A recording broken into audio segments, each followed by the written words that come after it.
Even after months of demonstrations, the man some call Europe's last dictator is still in office.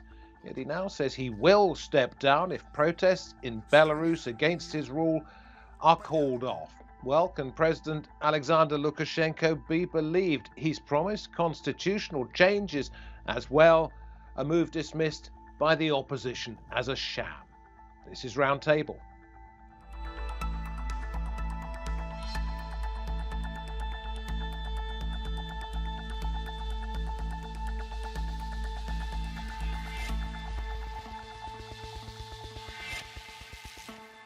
Good to have your company. I'm David Foster. And where is Russia in all of this? Lukashenko is loyal to Moscow. So has the man labeled Putin's puppet done enough to hold on to power?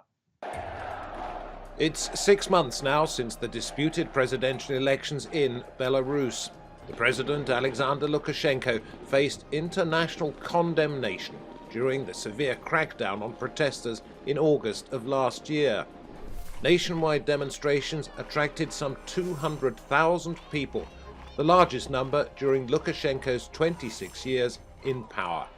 Human rights activists say more than 30,000 people have been arrested and many beaten in the months-long protests. Unfortunately, the reaction of the international community to the political crisis in Belarus is very modest. The adopted sanctions are several times less than after the 2010 elections, when the repression was dozens of times less. People expect the West to be braver and stronger. Last week, Lukashenko launched what he's called a People's Assembly made up of 2,700 people, mostly his supporters. He says it will look at possible political reforms. Opponents have dismissed the People's Assembly as a cover for Lukashenko to hold on to power. The numbers demonstrating have dropped, but the recent People's Assembly gathering is expected to trigger new protests. Have the chances of revolution in Belarus ended, or is there still the possibility of change? Well, I'm very pleased to say that we can welcome to this edition of Roundtable out of Minsk. We see there Yauheni Preiherman, who's founder and director of the Minsk Dialogue Council on International Relations. Then we see Hanna Liubakova, journalist and non-resident fellow at the Atlantic Council. And we welcome back from Vilnius in Lithuania, Franak Viačorka, senior advisor to Sviatlana, Tsikhanouskaya, the opposition leader. Franak, I'm going to come to you first because you were on our program just a couple of months ago, and you said every Sunday there would be demonstrations. They will continue until Lukashenko is gone. And yet I looked through the news wires just before coming on this program, and not a single mention of anything that's been happening in Belarus over this weekend or the preceding weekends. The demonstrations appear to have died out.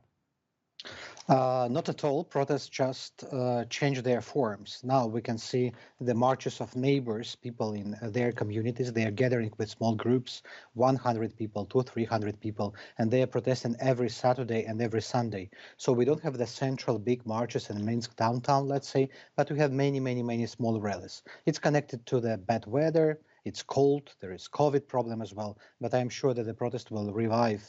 Big marches will revive in March. And what about the suggestion that because of this People's Assembly, there would be more protests? Any indication of that? This assembly didn't spark any big protests. People didn't take it seriously. It was looking like a Soviet-style show gathering of loyalists. Lukashenko made a speech where he tried to convince the population that everything is under control and he's going to stay in power and he's going to conduct constitutional reforms. But it didn't have any big resonance in the society, in my opinion.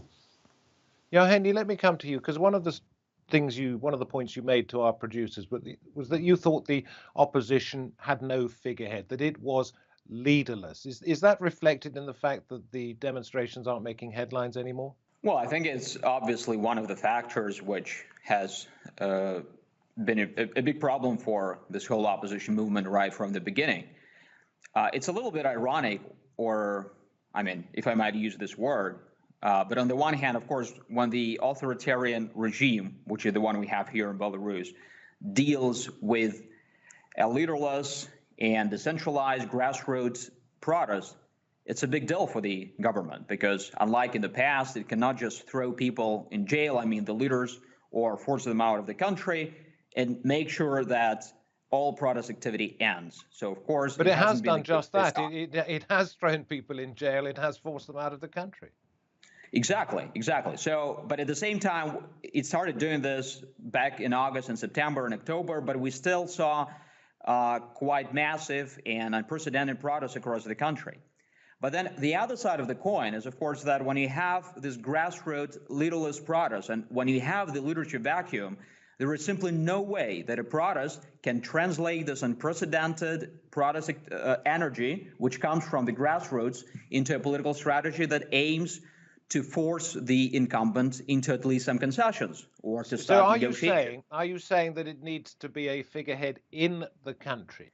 Well, of course. I mean, ideally, this should be the case. But I think when we talk about the leadership vacuum on the side of the Belarusian opposition, it also has to do with the fact that people who found themselves in Vilnius, in Warsaw, did not demonstrate that leadership. All we've heard from those people is that, we should wait until another weekend, and then people would pour into the streets, and the revolution or a revolutionary attempt will continue. And of course, it doesn't work like that when you deal with an authoritarian regime.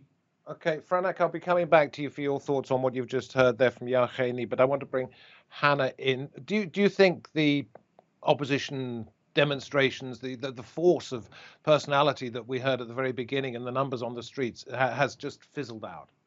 Well, for obvious reasons, yes. Well, firstly, it's winter, it's cold, so it's also this political winter, and people are just scared because of this massive repressions. Just a reminder, since August, there have been more than 32,000 people who have been detained, and it's just, naturally keeps people in their apartments. But again, as Franak mentioned, these protests have changed formats, and this is not bad at all. The fact that people gather in their neighborhoods actually creates these horizontal connections and gives people an opportunity to get to know each other and kind of make those connections stronger, which means that in the future, in spring, in a few weeks or in a few months, they might be able to gather, in their neighborhoods or in the city center again. But they would be able to kind of, form this communities, huge columns, which might kind of go to that city center, because people trust each other. People already created an infrastructure, different platforms for communication, and they would be just better self-organized. Yeah, but if you really want a revolution, you don't just wait for the sun to come out, do you? Well, I mean, the revolution continues. That's more tangible and more fundamental, this change than just, people coming out to the streets and then what Lukashenko would suddenly say that, oh, you know what, I'm resigning. Well, he has been building the system for the past 26 years. It's not possible to just destroy it, to ruin it in, like that in a moment. There should be more work done, and I would call it a cumulative effect. That tell me what has accumulated in the 6 months since these demonstrations began. What has been achieved? Well, many things. Firstly, constant pressure on Alexander Lukashenko. He now feels more confident, but just see how many mistakes he made. This inauguration, which was secret, which kind of made people laugh at him because they just saw that he's so scared that he has to have his inauguration, keep it in secret. The fact that he was not recognized, neither by the people nor by the international community as the legitimate leader of the country, nor his elections were recognized. So kind of many things. And we have to also remember about these small victories, the small successes that people in Belarus have, because it also helps us, see it from inner perspective, that actually a lot has changed. And most importantly, the fact that people feel this discontent from, for people who are outside the country, international observers, it might seem as if people came back to their, to their just everyday business, whatever. But the fact that people are still coming out to the streets in their neighborhoods shows that this discontent exists, and they would need just another reason, be it an economic crisis, a financial crisis, another wave of the pandemic, whatever. They would come out to the streets again and demand change. Okay, Yauheni, and I will come back to you, Franak, in just a moment. I want to get on to the People's Assembly. Has it simply been packed with Lukashenko supporters, those who would be hurt if he was no longer in power, and that any changes that they put forward, which he may then bless, will simply be there just to let him keep his grip on power? Well, I mean, obviously, that's the representatives who were there at the assembly are, you might call them Lukashenko loyalists. And that's what he get when he have a head-on confrontation with the authoritarian regime. So basically, of course, it wasn't about a dialogue, but the government and Lukashenko are now trying basically to prove to themselves and to the world that they've celebrated a victory in this confrontation. And that's exactly what happened. So they held the assembly. There were no major protests in the city. And we still need to see whether they are wrong or right. Well, was it a victory? I don't know. Well, we'll see. But for the time being, it does seem to be a victory for themselves. I simply don't have any reasons to believe that the protest activity is going to return to the levels even remotely close to what we observed in August and September. And that's exactly the reason. The reason of that is exactly the fact that there is a leadership vacuum there, and it hasn't been filled with any substance, not to say with proper leadership. And that's why, it's not about the snow. It's not about anything else. It's simply because there wasn't a proper strategy, and there wasn't a way to translate this enormous, unprecedented grassroots energy into a proper political strategy. Franak, let me come to you, because I want you to address what you've heard so far in the program, but I also want to ask you about the fact that he said he will resign if the protests stop, if other conditions are met, if this, if that. Do you believe him at all? No, personally, I don't believe Lukashenko. He promised so many things during 26 years of his rule. He never kept his promises, and everyone who was dealing with him knows that he's bluffing, he's lying, and now he's promising the reforms in 2022, but in reality it means that he doesn't plan to leave. And let's remember that Lukashenko conducted the most massive repressions in Eastern Europe for more than half century. It's much more massive than in Poland during the Solidarity time. It's much more massive than in Central Asia. We see more than 33,000 people detained, 1,000 people under criminal charges, 230 political leaders, Yauheni forgot to mention, who are in prisons and facing right now up to 15 years in prison, including former candidates for president, including journalists who were covering these protests. And even in such circumstances, the surveys conducted by different international services, they show vast support for democratic forces, for Sviatlana Tsikhanouskaya, for Viktor Babaryka. Well, let me ask you about her, because she's not the only opposition leader, but she is an opposition leader. She has become a face of the protests, even though she's no longer in the country. And the suggestion was from Yauheni that the opposition is leaderless. It does not have either direction, a proper leader, or that it knows exactly what it needs to do within the country. I would divide the street protest, because marches on the streets, they were really leaderless. They were organized by ordinary people with the use of technologies, YouTube and Telegram. They organized small communities, and they coordinated between themselves. But the democratic movement have leaders, and these leaders are powerful, are popular. Lukashenko, in the most optimistic and loyal surveys, he receives maximum 24% of support. It's much less than opposition candidates. Viktor Babaryka, the one who is in jail right now, he wins Lukashenko twice.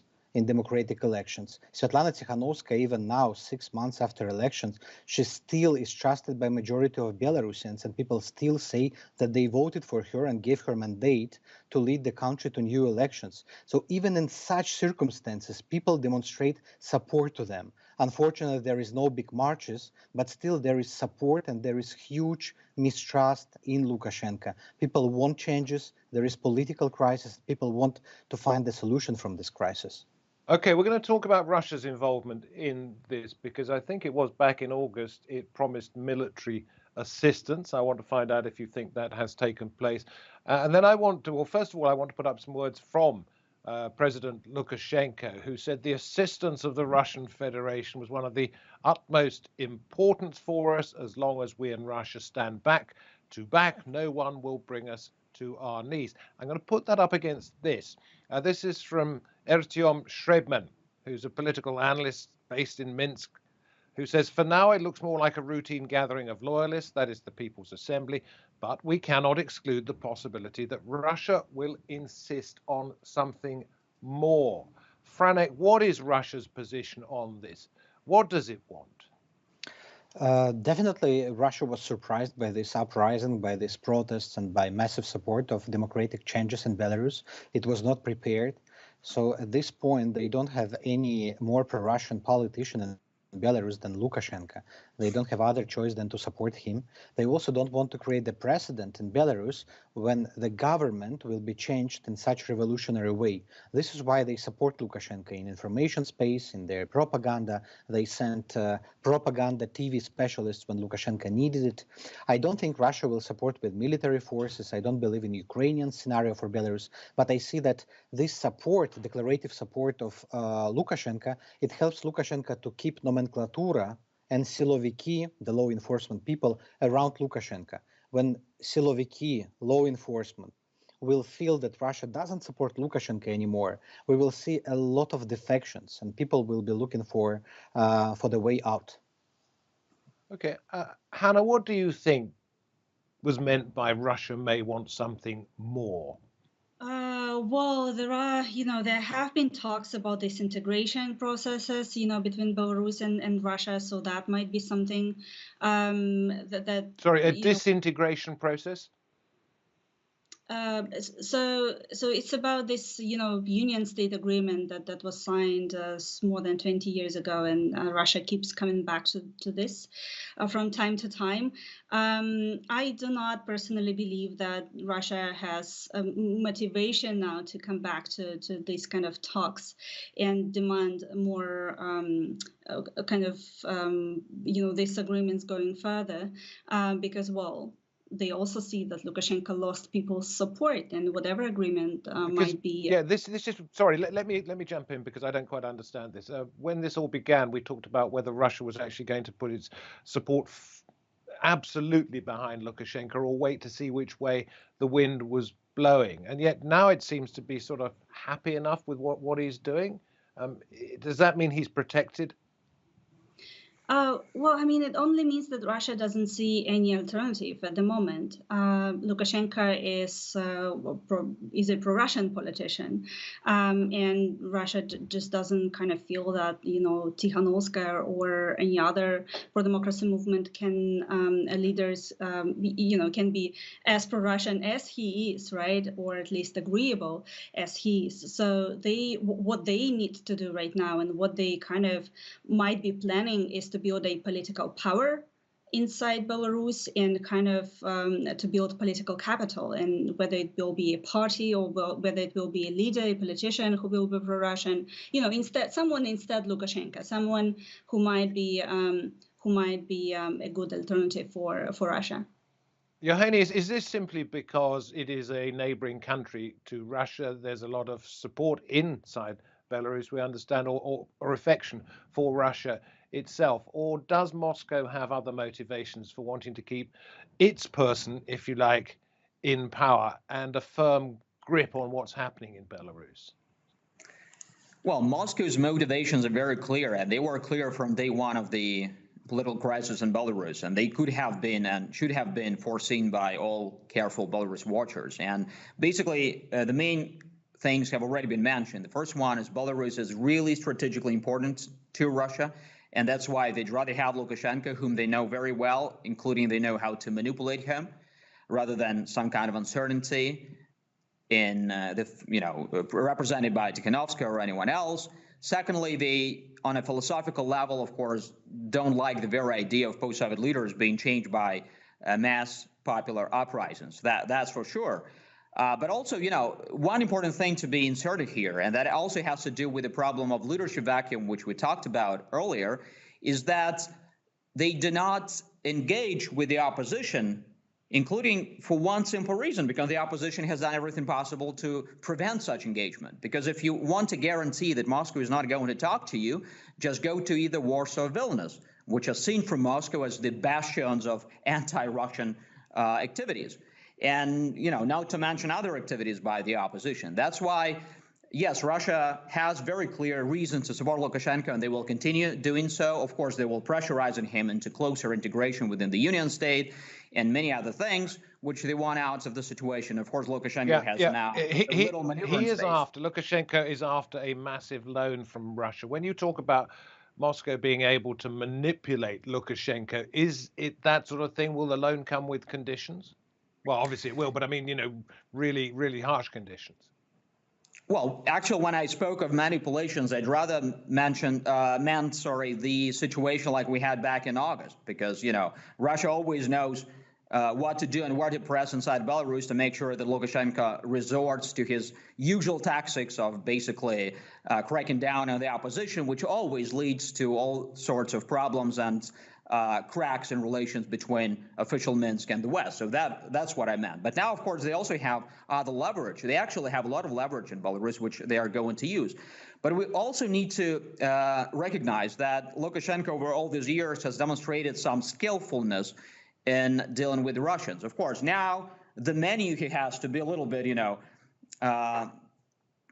to bring some analogies. So today, the menu he has in dealing with Russia is just one page, whereas a year or two ago, he would have like 5-6 pages of the menu where he could choose from. And that's why he could easily say no to many options or offers that the Russians had in terms of bilateral integration, which basically limited Belarusian sovereignty back then. And now, of course, it's going to be much more difficult. Okay, so he doesn't have the same options that he did a few years ago. Russia seems to have a stronger hand over him, is the message I seem to be getting. Franak, let me ask you, do you sincerely believe that within a year, Alexander Lukashenko will no longer be president of Belarus? Absolutely. I believe that we will see quite visible development already this spring and the early summer. This is where we will feel how strong street is, where we will see the effects of the economy collapse and crisis. This is where Russia will be continuing putting pressure on Lukashenko, and there will be also effect of this.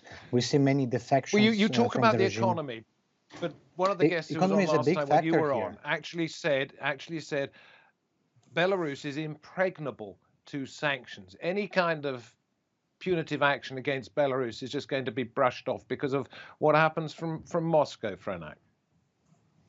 I hear so much about that sanctions are not effective, but from Belarus' modern history, we see that only sanctions manage to release political prisoners.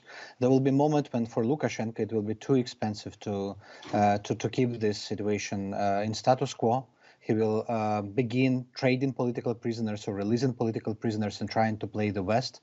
And for Russia, there will be a moment it will become too expensive to support Lukashenko, because Lukashenko is political bankrupt. He doesn't generate any income. He's not a very good defender of buffer zone. We have to bring Hanna in at this point, Franak, because we're running out of time and I want to be fair to everybody. Same question to you. Do you think he'll still be there in, well, let's say August, because that will be the anniversary of the demonstrations? Look, I'm not into deadlines, but what I definitely know is that even before the election, when I traveled across the country and when I talked to people myself everywhere in the regions, they would mention so many reasons why they want Lukashenko to go. They just didn't want to agree to any compromises, and they just wanted to change the elite, and the men at the top. And even before the election, it was just visible. It was clear to me that the nation is politicized. The nation has changed. The society wants, political reforms. So I knew that, Lukashenko would be announced the winner, but it's not going to be a comfortable term for him because of this level of discontent.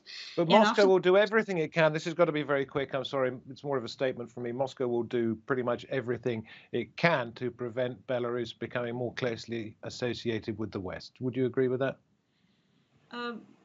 Well, it might be true, but then, you will not, what would you do then? Lukashenko's lost support of the people, and that's kind of the most important part. Look, Russia cannot support a leader who is just not, who is pointless, who just, the majority of the people wants him to go. Thank you very much indeed. Thank you, Franak.